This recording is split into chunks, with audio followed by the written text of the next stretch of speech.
Hello everyone! Today I'm installing an AWR solid rear engine mount on my 2014 Mazda 2.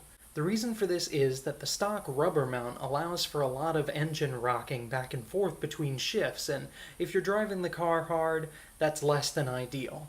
One way to combat that is by buying one of these. It's solid metal with polyurethane inserts. And a downside to that is that it adds quite a bit of NVH to the car, but it stops the engine rocking so much so that shifts are quicker and more precise, and it improves throttle response. Plus, the NVH, after a couple of weeks, I'm told that it gets a little more tolerable once everything loosens up. The install should be pretty straightforward, so let's get started. Shout out to AWR. I ordered this late Tuesday night, and it got to my house in Florida from California by lunchtime on Friday, which was yesterday. Amazingly quick shipping, and look at that, that's a quality part. I'll put a link to their store in the description. Let's crawl underneath and see what we're working with.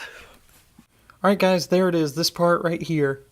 All you're going to need to do is undo these two 14mm bolts. That's it, they just thread in, there's no nuts, and that's it. Couldn't be simpler. Be sure to support the engine and gearbox combo with your jack for ease of install and safety. Here's the stock one removed.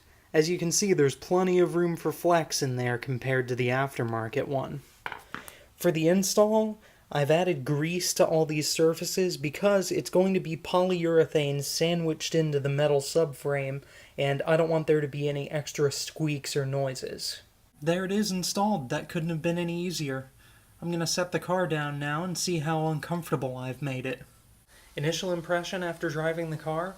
Holy shit, why didn't I buy this first? I heard the stories about how these mounts make cars unbearable to drive, but I didn't get any of that.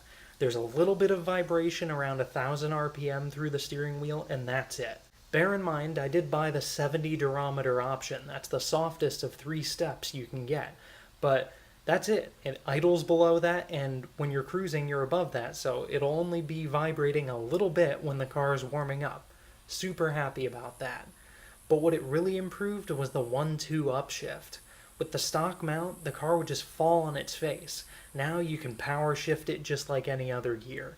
Heel towing is improved, throttle response is definitely improved, so 10 out of 10, I definitely recommend this part, and I would buy it again. Definitely check out AWR Racing if you're looking for engine mounts. So some of you may be wondering why I didn't do a 100 subscriber episode like I said I would last week. The reason why is because the content wasn't there. I put the Q&A out there hoping to get some questions, and I only got one. That was from Mariano Sevilla Jr. Forgive me if I mispronounced your name, man. I see you watch every week and you comment and everything, so I appreciate that. To answer your question of would I do a drift car one day, definitely in the future I would do a drift car, budget permitting. I've never done an official event, but I've slid a rear-wheel drive car, and it's fun, so absolutely in the future I hope to get something rear-wheel drive to do some skids in. I just wanted to answer that for anyone who may have been wondering why there wasn't a special episode, but nonetheless, I appreciate you guys. I wouldn't be here without all of you subscribing to the channel, and it means a lot. To be over 100 subscribers and counting, it feels really good.